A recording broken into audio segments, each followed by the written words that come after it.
Olá, tudo bem? Vai tudo bem contigo? Estamos mais uma vez aqui e nesse momento nós vamos falar sobre o Calvo confrontando João Calvino. Vem comigo, fique até o final porque temos muito para falar contigo.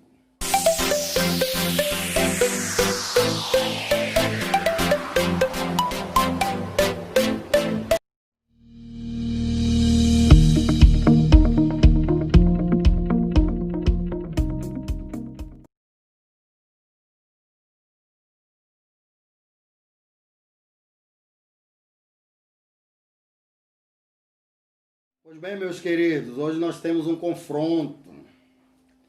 Eu sei que alguns podem se chatear, mas o Calvo está disposto a confrontar Calvino.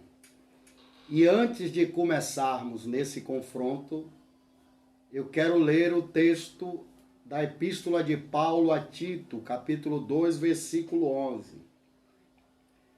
Porque a graça de Deus se há manifestado,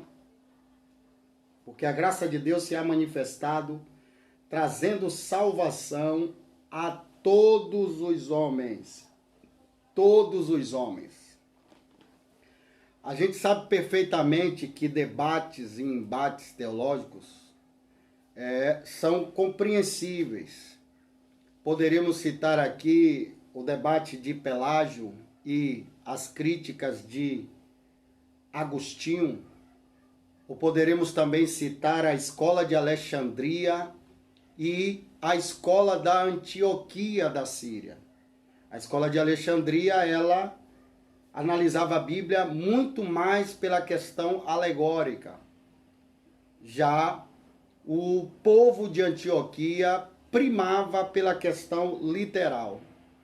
Ao longo de mais de 2000 anos da história da igreja, nós percebemos muitos embates, muitas divergências, muitas vertentes, muitas análises, posicionamentos, visões pessoais. Mas hoje eu me coloco na condição para perguntar por que a grande maioria dos estudiosos, dos teólogos, dos cristãos exaltam a pessoa de João Calvino. Colocam ele no patamar de alguém que é inquestionável.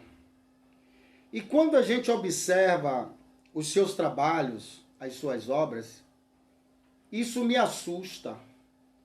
E até penso que poucos são os que se ousam a confrontar as suas ideologias.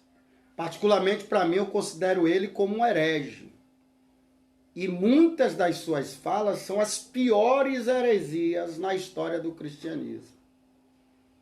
Como pode alguém ensinar que Deus é seletivo, que Deus salva alguns e destina outros ao inferno, à condenação eterna? Que Deus, no plano criativo, no seu plano de salvação, já inclui o pecado. Isso, para mim, além de desastroso, é um insulto à própria pessoa do Eterno. E eu jamais me furtaria. Eu jamais não me colocaria em defesa do verdadeiro Evangelho e da própria pessoa do Criador. Porque quando alguém diz que o pecado faz parte do plano de salvação, ele está dizendo, em primeiro lugar, que Deus é o autor do pecado. Segundo lugar, que Deus não é só autor, ele é propulsor do pecado. Ou seja, Deus incentiva o pecado, Deus impulsiona o pecado. Muito mais ainda. Quando ele traz essa lógica, essa ideia, ele está dizendo que o homem não tem o direito à escolha, que ele é condicionado quase que sem nenhuma opção de decidir. Ou seja, mesmo que ele não quisesse pecar, Deus o criou na condição para pecar.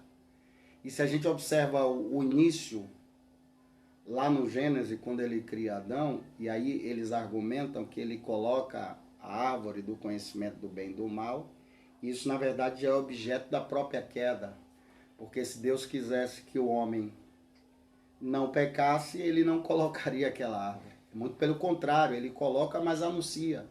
Se ele não quisesse, ou se ele quisesse, ele não anunciaria. Você pode provar de tudo, comer de tudo, só não toque na árvore.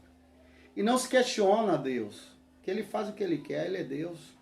Ele poderia dizer ao homem, olha, coma de tudo, só não coma boi. Prove de todas as frutas, só não prove uva.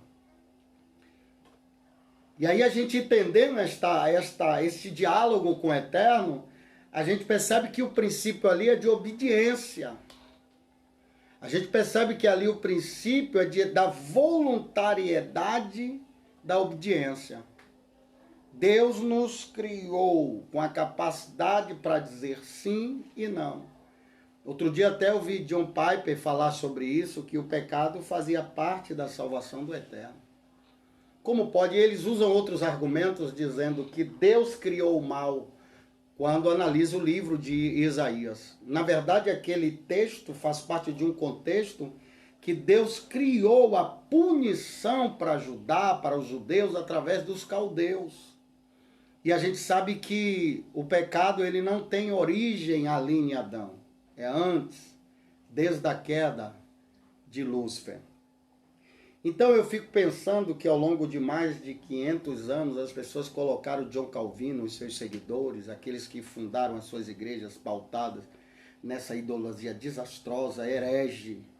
Como é que pode Deus me escolheu para a salvação e outro não? E como eu terei esta certeza? Aí eles dizem que quem é escolhido não resiste à graça. Como não? Como não? Então Deus nos criou de maneira que nós somos uma marionete, que Ele está lá em cima nos tratando como brinquedinhos. Isso até é um insulto à antropologia. Isso é um insulto à análise do psique, da vontade humana. Isso é um insulto às decisões que tomamos. Porque a gente poderia aplicar no plano da salvação, mas por que não aplicamos na hora quando alguém mata, quando alguém rouba? E o maior de todo o argumento convicto do nosso lado é que Jesus disse assim, ó, se todos de igual modo não vos arrependeres, de modo nenhum entrará no reino.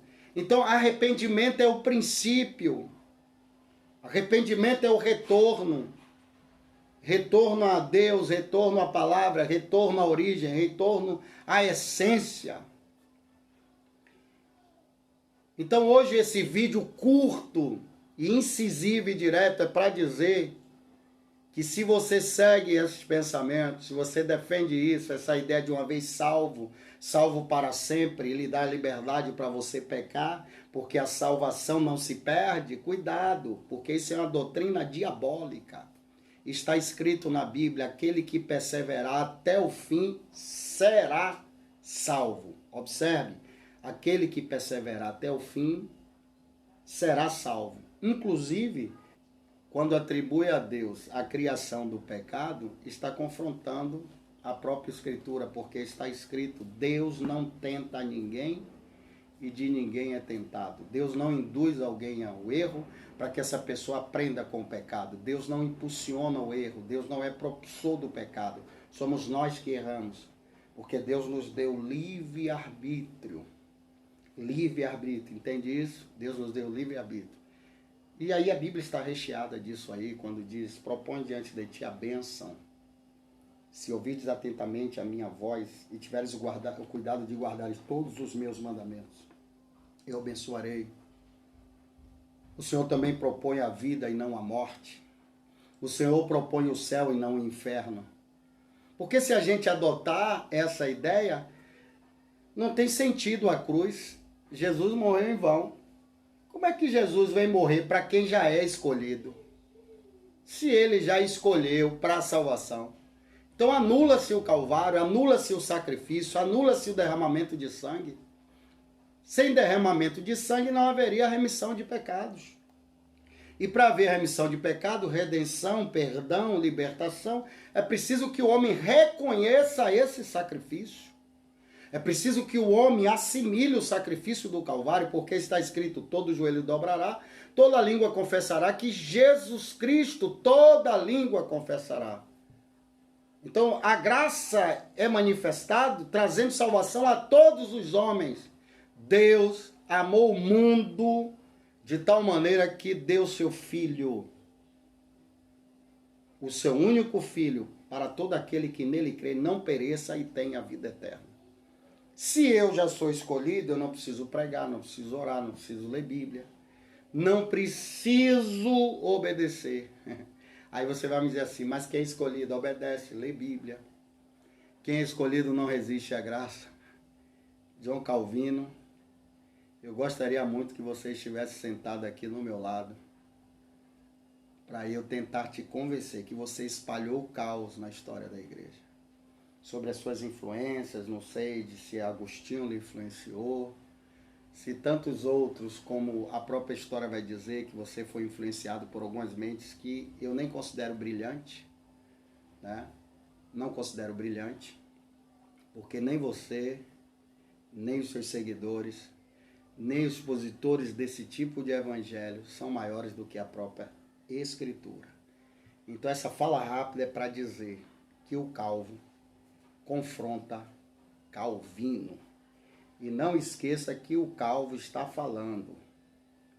Deus trouxe salvação para todos os homens.